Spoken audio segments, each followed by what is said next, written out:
Up Corner. 98.5 Priority Meeting Station. Selamat pagi Adminia, selamat pagi Semarang, selamat pagi dunia, dan selamat pagi guys. Hai. Kembali lagi saya Santi Rosalia seperti biasa hadir di Up Corner, dan kali ini memang agak jam kedua kita ambil sesi untuk berbincang-bincang 11:15 yang sudah diinformasikan juga lewat sosial media dan juga radio bahwa hari ini kita akan ngobrol-ngobrol seputar Trans Semarang. Nah, kita sudah hadirkan lewat Instagram Live. Anda juga bisa bergabung bersama kami lewat Up Radio Semarang. Bisa juga lewat WA di 0878 333 400, dan Anda bisa menyimak siaran ini lewat radio dan juga live streaming di Up Radio Semarang dan juga Up Radio SNG lewat Instagram. Saya menyapa dulu untuk Bapak kita yang sudah berada di ujung Instagramnya Trans Semarang. Selamat pagi Pak Hendrik, apa kabar? Selamat pagi Bu Santi. Panggil Mbak aja ya. Sehat Bu? Pak? Sehat Pak? Alhamdulillah sehat. Oke. Baik Pak Hendrik, seperti yang sudah diinformasikan ya di pemerintah Kota Semarang bahwa sekarang sudah mulai pada tahapan new normal. Jadi pelan-pelan akan dibuka kembali fasilitas-fasilitas umum yang menjadi salah satu transportasi moda oleh masyarakat Semarang sendiri. Nah, sebelumnya Pak Hendrik, kami sampaikan selamat dulu ya untuk inovasi daerah tatanan normal baru, produktif dan aman COVID-19 untuk Kota Semarang. Dan ini kalau di transportasi nomor 3 ya Pak ya, Kota Semarang ya Pak mendapatkan penghargaan. Ya, Baik. terima kasih banyak Mbak Santi atas doanya warga Semarang dan juga Up Radio. Baik, nah Pak Hendrik ini PLT Kepala Badan Layanan Umum Unit Pelaksana Teknis Daerah BLUUPTD Trans Semarang, Bapak Hendrik Setiawan. Nah Pak Hendrik, bagaimana Pak dari Trans Semarang sendiri ya yang menjadi moda dari kebanggaan warga Semarang dan juga alat transportasi yang nyaman untuk warga Semarang ini memberikan sebuah kenyamanan bagi penumpang atau masyarakat sendiri dalam kondisi yang masih pandemi ini ya Pak ya? Ya, Trans Semarang ini adalah cerminan dari pemerintah di bidang transportasi, juga menjadi contoh untuk transportasi yang lainnya untuk menerapkan SOP protokol COVID-19. Sejak awal di Trans Semarang kita sudah menerapkan SOP protokol kesehatan COVID-19, yaitu antara lain penyemprotan armada dan halte, terus physical dan social distancing, pakai masker, hand sanitizer, juga tempat cuci tangan. Juga kita mengurangi jam layanan juga, menyesuaikan dengan jalan yang kita lalui. Oh, jadi ini jam pelayanan juga dikurangin Pak. Menjadi berapa waktu untuk ini Pak? Operasionalnya? Sebelum PKM dibuka, kita menyesuaikan mulai jam 5.45 sampai jam 17 terakhir. Sekarang kita sudah, karena sudah jalan-jalan sudah mulai dibuka lagi, kita mulai dari jam 5.30 sampai jam 18. Oke. Nah untuk tempat duduknya sendiri Pak, social distancing-nya seperti apa? Sekarang berapa yang diangkut masyarakat dalam moda tersebut Pak? Kita kasih berjarak, kasih tanda silang, juga untuk berdiri juga kita sudah kurangi. Yang armada besar semula 80, sekarang bisa 40. Terus untuk yang sedang 40 jadi 20, terus yang feeder dari 20 bisa 12. Oke. Jadi 50% ya Pak ya dari kuota yang harus dipenuhi. Nah Pak Hendrik, ini kan kebutuhan masyarakat juga semakin banyak juga ya, mengingat lalu lalang sudah semakin aktif. Nah bagaimana dari Trans Semarang sendiri memberikan penjemputan ke lokasi-lokasi yang kita sebut dengan feeder itu untuk koridor baru ada ini ya Pak? Iya Bu, tanggal 19 Juni kemarin feeder 4 mulai beroperasi dengan rute UNES, Terminal Gunung Pati dan BSD, Bu. Selama ini kami berharap feeder dapat mengakomodir kebutuhan masyarakat yang ada di dalam perumahan yang tidak bisa dilalui oleh bis sedang kami, bisa terakomodir dengan angkutan feeder kita, sehingga nanti di tempat-tempat transit bisa berpindah moda transportasi yang lebih besar, yaitu koridor bis sedang dan bis besar kita. Ya, jadi untuk jalur-jalurnya walaupun jadwalnya ini belum dioptimalkan, tetap ya Pak ya di koridor masing-masing itu ya. Untuk feeder sendiri sekarang sudah ada berapa armada Pak yang bisa mengakomodir kebutuhan masyarakat? Untuk feeder sendiri di feeder 1 kita ada 22 armada, terus feeder 2 kita 20 armada, dan feeder 4 kita ada 16 armada sementara. Dari rencana total 25 armada untuk feeder 4. Oh, jadi sudah cukup banyak ya Pak ya untuk rute-rute itu ya. Nah, untuk Anda yang ingin bergabung silahkan saja. Ini tadi ada pertanyaan Pak, membuka lowongan kondektur enggak? Sudah ada yang bergabung. Sudah kita buka mulai bulan Maret kemarin, Bu. Oh. Maret, terus sudah kita lalui tahapannya, terus kita umumkan bulan Mei kemarin, Bu. Oke, baik Pak Hendrik, ini sudah ada yang bertanya nih. Dari Ibu Nana, selamat pagi Apredio. Yang ingin saya tanyakan untuk lebih safety, bagaimana Pak untuk pembayarannya? Apakah sudah melalui non-tunai atau seperti apa? Jadi kita lebih nyaman aja kalau naik Trans Semarang. Terima kasih Bu Nana. Ya, Bu Nana, selama ini kita setiap armada kita bekali dengan satu namanya e-mesin, itu bisa digunakan dengan menggunakan e-card, yaitu kita bekerjasama dengan berisi juga tap cash, sama untuk tunai lewat mobil, yaitu ada GoPay, OVO, Link aja. Sama juga e-card kita Trans Semarang sendiri juga menyediakan, Bu. Terus untuk di harga kita ada harga besar menggunakan vending mesin, yaitu untuk mengakomodir pengguna GoPay itu. Ya, baik. Ini ada David Puspowardoyo. Pak, kenapa kartu BRT beda sama flash? Kenapa tidak dibuat sama saja? Begitu, Pak. Karena untuk kartu BRT sendiri kita mengeluarkan tanpa kerjasama. Jadi untuk regulasi perizinan dan lain sebagainya kita lebih gampang. Oke. Jadi ada khasnya sendiri ya Pak ya? Ada identifikasi sendiri, ini adalah Trans Semarang.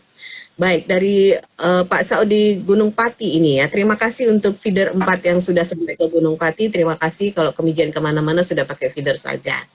Jadi mengurangi ya mobil-mobil pribadi sehingga jalanan tidak macet dan juga polisi bisa berkurang. Baik, Pak Joko, selamat pagi di Semarang. Mau tanya, feeder itu lewatnya daerah mana saja ya Pak? Lewatnya tiap berapa jam sekali di tempat yang sama? Terima kasih. Untuk feeder 1 kita ada di Ngalian, terus melewati mana? Win, terus Rumah Sakit Tugu, terus kita putar balik menuju ke arteri Yosudarso, terus kita lewat Madukoro, terus balik lagi ke Ngalian lagi. Untuk feeder 2 kita di Mangetayu, terus mana itu? Supriyadi, Lamper, terus balik lagi ke Mangetayu, Bu. Jamnya Pak? Untuk jamnya sama operasi Trans Semarang, yaitu sekarang 5.30 sampai jam 18 terakhir, Bu. Oke. Jadi jamnya itu ya yang harus dicatat. Alokasia, terima kasih yang sudah masuk di Instagram. Terima kasih Trans Semarang sudah hadirkan feeder 4. Wah, ini ternyata banyak yang terakomodir di sana untuk hadirnya feeder ini ya. Kemudian ada Nadine, mau tanya, ada promo nggak Pak untuk pembayaran non-tunai? Promo Pak? Gimana Bu? Ada promo tidak untuk pembayaran non tunai? Nadine ini penanya. Ya, untuk pembayaran non tunai apakah ada promo dari Nadine, Pak? Sudah bisa mendengar Pak suara saya? Ya, ini adalah salah satu penanya yang menanyakan, Nadine ini Pak, untuk pembayaran tunai apakah ada promo? Begitu, Pak Hendrik. Ada promo untuk pembayaran tunai dari Nadine, Pak? Ya, sepertinya masih ada sedikit kendala di teknis. Pak Hendrik, untuk pembayaran non-tunai, apakah ada promo, Pak? Dari Nadine di Semarang. Baik, kita masih akan coba lagi untuk tersambung dengan beliau di Instagram. Dan saat ini yang Anda ingin bertanya, silahkan bisa masuk di Instagram langsung, live, Apredio Semarang, atau lewat WhatsApp 0878333400. Baik, Pak, bisa sudah kembali tersambung, Pak? Halo? Sudah Bu, jelas Bu. Sudah, Ya, sudah jelas Bu. Baik, ya. Terima kasih Pak. Kita langsung saja ini karena sudah ada banyak pertanyaan Pak yang masuk. Salah satunya tadi ada yang bertanya, di Jalan Baru daerah kapal Masjid Kapal itu kok belum ada feeder ya Pak? Padahal di sana itu banyak sekali loh masyarakat yang datang ke sana. Berarti tempat wisata ya Pak ya? Silakan Pak Hendrik, mungkin bisa dijawab dulu ini. Masjid Kapal di Mijen itu ya Bu ya? Betul, betul. Masukannya akan kami tampung, nanti akan kita lakukan kajian. Jika kajiannya sudah jadi, bisa juga nanti kita wujudkan. Oke. Ini menjadi salah satu masukan ya, karena memang itu menjadi salah satu destinasi wisata Kota Semarang juga, Masjid Kapal. Pak Hendrik, dari 0858654 sekian-sekian Pak. Pak, Trans gimana supaya kerjasama dengan angkot, supaya tidak nunggu lama di halte? Oh, ini ada penumpang setia Trans ini. Dari nomor telepon deh, Bu. Yeah. Sementara ini kita sudah melakukan kajian, kita namakan dengan rerouting angkot. Nantinya angkot-angkot yang ada akan kita rerouting untuk bisa terkoneksi dengan armada Trans Semarang kita. Kita masih menunggu kajiannya, Bu. Oke, baik. Jadi ini semuanya masukan-masukan tetap akan diakomodasi, tentu saja dengan beberapa langkah-langkah yang memang berproses ya Pak Hendrik ya. Ada Mas Deki nih yang mau tanya, armada selama pandemi apakah dibatasi Pak? Karena saya sempat nunggu lama nggak kayak biasanya gitu. Kita nggak mengatasi armada, cuma kita membatasi pelayanannya Bu, karena kita kan ada penutupan jalan itu, kita kurangi ritasenya Bu. Oh jadi iya betul. Mungkin jadi interval waktunya memang agak lama. Ya jadi sabar menunggu ya Pak ya. Betul. Oke baik, Rama Wijaya terima kasih tadi sudah disampaikan akan masukannya untuk Gondorio, Kaliancar, Palir, Podorejo dikasih feeder dong Pak. Ya masukannya nanti ya. Siap Mas Rama aja. Masukannya akan kita tampung untuk dilakukan kajian Mas Rama aja. Terima kasih. Ya kemudian Fajar, kemarin sempat lihat Pak bus yang low deck, tapi sekarang jarang lihat. Apakah masih beroperasi bis tersebut? Ya, itu bis low deck itu adalah bantuan uji coba dari salah satu perusahaan bus di Indonesia untuk dilakukan uji coba di beberapa titik kota, termasuk Semarang tahun lalu itu. Oh, jadi itu uji coba saja ya Pak ya? Iya. Jadi sekarang sudah memang nggak beroperasi ya Pak? Sudah ditarik lagi sama perusahaannya, tapi tidak menutup kemungkinan kedepannya kita menggunakan armada low deck. Saat ini kita akan juga masih mengembangkan kajian-kajian apakah jalan ini cocok untuk low deck atau masih menggunakan high deck. Oh iya betul-betul. Jadi disesuaikan ya, karena kan bicara soal kenyamanan juga ya Pak ya untuk melintas di jalan-jalan tersebut. Baik, Nadine Pak yang tadi bertanya, ada promo nggak untuk pembayaran non tunai? Untuk saat ini belum ada Bu, tapi kita beberapa bulan ke depan kita sudah melakukan pembicaraan dengan sponsor untuk ada promo. Tunggu aja tanggal mainnya. Pak Hendrik mah sukanya bikin-bikin surprise gitu ya. Pak, ini Rama masih bertanya lagi ini. Mungkin ini adalah fans beratnya Trans Semarang ya Pak ya, penumpang setianya. Pak, yang mau tanyakan feeder 1, 2 ada. Kemudian 4. Nah, untuk 3-nya kemana nih Pak? Kok meloncat begitu Pak? Ya, kemarin itu kita feeder 3 dan feeder 4 dari rencana awal, feeder 3 itu terlalu jauh rutenya, jadi kita masih melakukan kajian rute baru, Bu. Jadi emang kita dahulukan yang rute yang sudah siap dulu. Oke, baik. Dari Novitata, untuk area Tanah Mas itu ada feeder nggak Pak? Dan sampai kapan ini Pak kebijakan pembatasan jam operasionalnya? Karena sudah banyak yang beraktivitas kerja lagi seperti biasanya. Terima kasih. Area Tanah Mas, Pak. Tanah Masnya sebelah mana, Bu? Ya, kalau di kita sudah di Yosudarso kita sudah ada, tapi untuk masuk memang belum ada kita, Bu. Masih kalau Tanah Mas masih menggunakan armada koridor 5. Yang ke Kaligawe itu kan? Terus untuk yang jam operasional kita masih melakukan evaluasi terus karena dari sisi kita juga ada pertimbangan-pertimbangan yang harus kita ikuti juga, Bu. Oke, baik. Jadi di mana wilayahnya Tanah Masnya ya? Karena kalau yang di Jalan Raya itu sudah ada Trans Semarang yang melintas, itu untuk koridor yang Kaligawe ya Pak ya? Ya, David. koridor 5 di Tanah Mas itu juga, untuk yang feeder di Yosudarso, Madukoro itu. Oke, jadi di daerah Madukoro sudah ada feedernya. Baik, ya. David sekarang Pak bertanya lewat WhatsApp juga. Kemarin yang pembukaan baru itu wilayah mana saja Pak untuk feeder? Oh, ini tadi baru mengikuti berarti ya? Untuk yang feeder 4 kita di titik keberangkatan di Terminal Gunung Pati, nanti akan ke UNES, juga akan ke BSB. Jadi dari UNES nanti transit di Terminal Gunung Pati, terus selanjutnya akan dilanjutkan ke arah BSB. Oke, baik. Nah ini Pak, tadi ada yang bertanya, kalau naik sepeda bayar nggak Pak, naik Trans Semarang? Bawa sepeda. Sepedanya apa ya, Bu?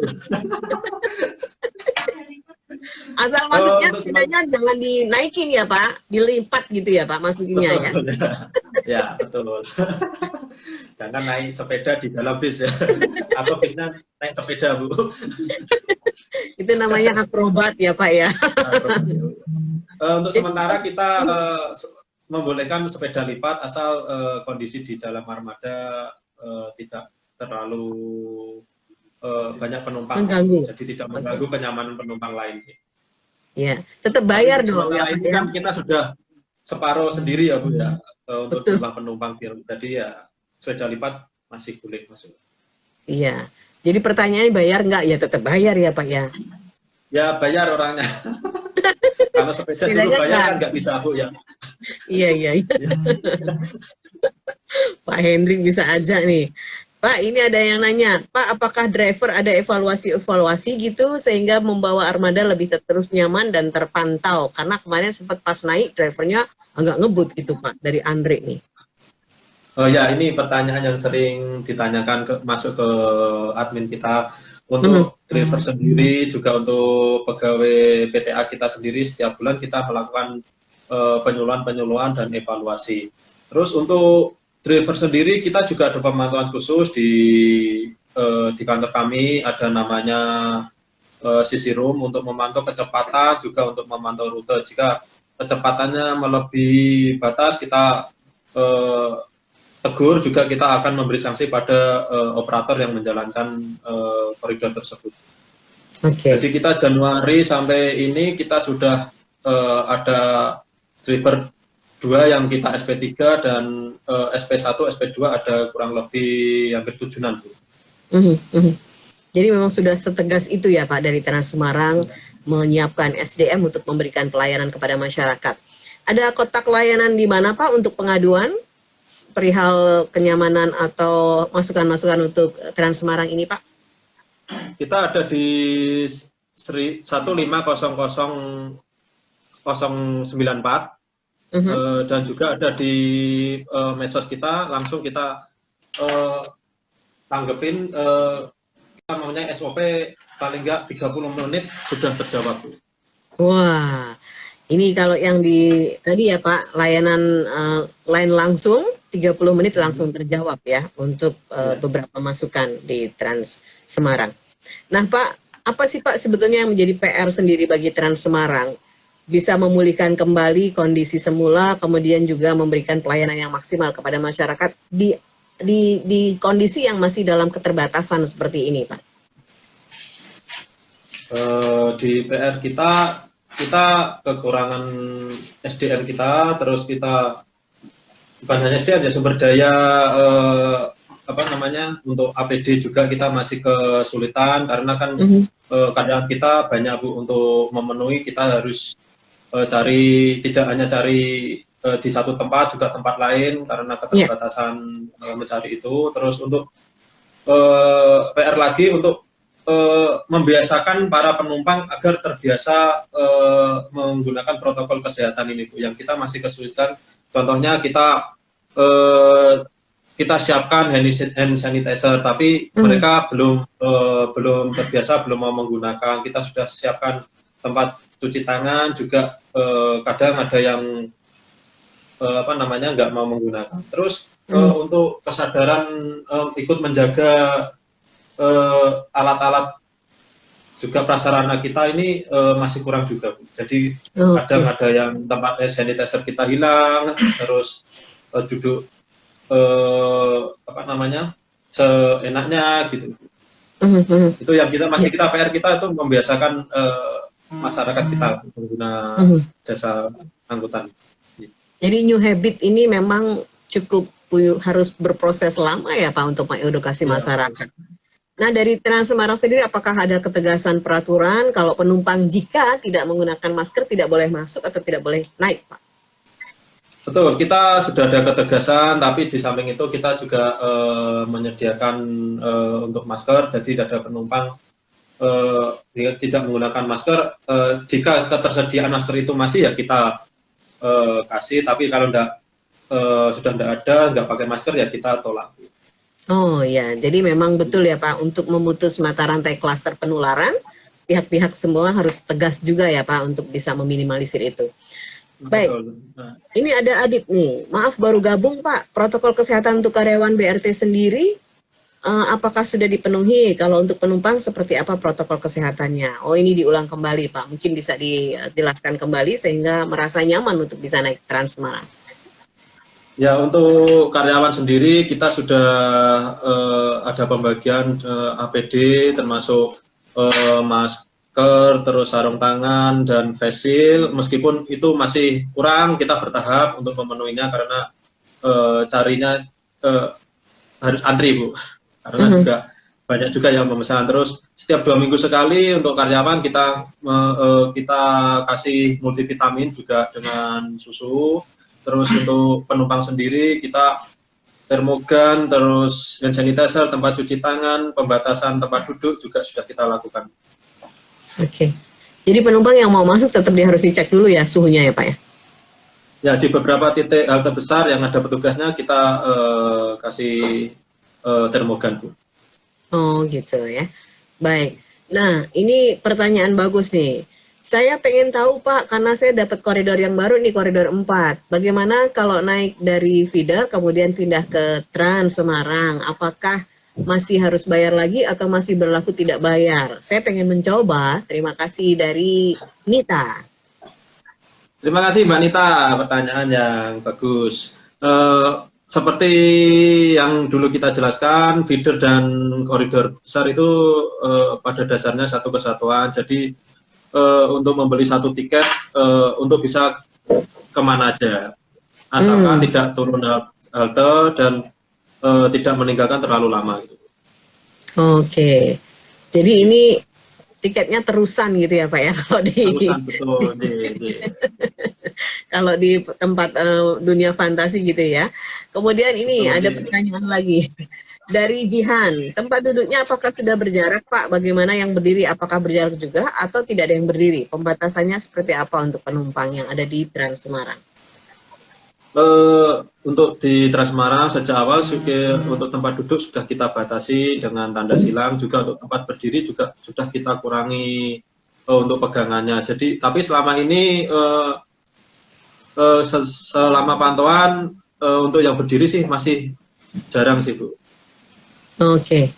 Jadi memang kembalinya aktivitas di new normal ini belum banyak juga ya Pak ya masyarakat yang seperti waktu itu ya. Jadi mungkin di kantor-kantor juga masih memperlakukan 50% atau bertahap persentase untuk karyawannya. Pak, berapa sih Pak tarifnya feeder sama tran? Ini lagi Pak yang tadi Pak Nita ya. Ini newcomer berarti ya. Memang harus diservis ini nanti bisa jadi more ya. Apa-apa. Karena nggak tahu ya harus dikasih tahu. Betul. Untuk pelajar, pemegang kartu Indonesia Anak, lansia, veteran itu 1.000, terus yang untuk umum 3.500. Sama untuk feeder ataupun bis sama. Iya. Jadi sekali bayarnya itu ya Pak, untuk yang umum 3.500, tadi yang pemegang kartu-kartu yang sudah disebutkan Pak Hendri itu cukup 1.000 saja. Itu bisa ke mana tujuan yang dia tuju gitu ya Pak ya, dan aman serta ya tidak kepanasan, karena memang yang saya tahu Trans Semarang itu betul-betul merasa seperti punyanya sendiri gitu ya Pak, mobil pribadi hanya disupiri kan gitu ya. Iya, baik. Betul. Nah, Pak Hendrik, kalau boleh tahu Pak, Trans Semarang ini armada sudah berapa waktu ya Pak, dan sudah ada berapa armada? Saya soalnya baru pindahan ke Semarang. Yang saya ingin tahu, kalau saya kantornya ada di Simpang 5, saya mau ke Pedurungan, cukupkah saya hanya di halte Simpang 5 saja atau bagaimana? Terima kasih. Untuk BRT sendiri sudah ada sejak tahun 2009 dan saat ini kita mempunyai 235 armada, itu sudah termasuk feeder Bu. Terus untuk tadi gimana Bu, dari Simpang 5 ke Pedurungan? Ya. Dari Simpang 5 ke Pedurungan. Di halte Simpang 5 aja atau harus pindah kemana lagi? Dari Simpang 5 ke Pedurungan itu sudah cukup karena ada bis koridor 1 itu langsung ke Pedurungan Bu. Oke, jadi memang di halte Simpang 5 aja ya situ ya Pak ya? Nah, Simpang 5 naik yang jurusan ke terminal Penggaron. Terminal Penggaron. Baik, Ibu Sisi selamat datang di Kota Semarang dan selamat menikmati Trans Semarang. Mudah-mudahan suka sehingga betah ya di Semarang ya. Baik, nah ini Pak, bicara soal polusi udara, ini ada yang bertanya. Pak, bagaimana Pak untuk meminimalisir polusi udara juga tetapi terpenuhi transportasi umum di Kota Semarang ini? Bagaimana Trans Semarang memberikan juga kontribusi yang baik untuk lingkungan? Dari Antonius. Terima kasih. Sejak 2018 Trans Semarang sudah memulai menggunakan BBG hasil hibah dari pemerintah Kota Toyama Jepang. Sampai saat ini kita masih menggunakan, tapi kami akui untuk penggunaan masih minim karena ketersediaan bahan bakar gasnya tersebut. Jadi karena di Semarang belum ada stasiun SPBG-nya Bu. Jadi masih menggunakan angkutan darat MRU. Jadi terkendala di jalan itu, kendala-kendala di jalan masih banyak kami lalui itu. Ya, jadi secara infrastruktur belum tersedia ya Pak ya, masih berproses juga ya. Terima kasih Antonius, mudah-mudahan bisa segera terrealisasi sehingga nyaman juga kita berkendara menggunakan moda transportasi di Semarang dengan Trans Semarang, dan juga nyaman juga ketika kita harus menghirup udara di Kota Semarang ini. Baik, Pak Hendrik, waktunya cepat berlalu ya kalau kita ngobrol-ngobrol. Padahal persiapannya 2 hari ya Pak. Mungkin minggu kemarin sudah ya Pak. Sinaunya itu Bu kayak orang ujian Bu, nggak tidur semalaman. Kayak mau ujian skripsi gitu ya Pak, ya semalaman kita nyebut. Nah, bagaimana cara yang aman menggunakan transportasi umum saat pandemi COVID-19 ini bersama Trans Semarang? Silakan Pak Hendrik memberikan beberapa masukan ya kepada calon penumpang dan juga masyarakat di Kota Semarang ini agar bisa sama-sama menjaga kesehatan bersama dan juga menggunakan transportasi dengan baik. Ya, terima kasih. Saya ucapkan terima kasih pada para pengguna jasa Trans Semarang. Berkat dukungan panjenengan sedaya, kita memperoleh juara 3 kemarin di Lomba Inovasi di Kemendagri.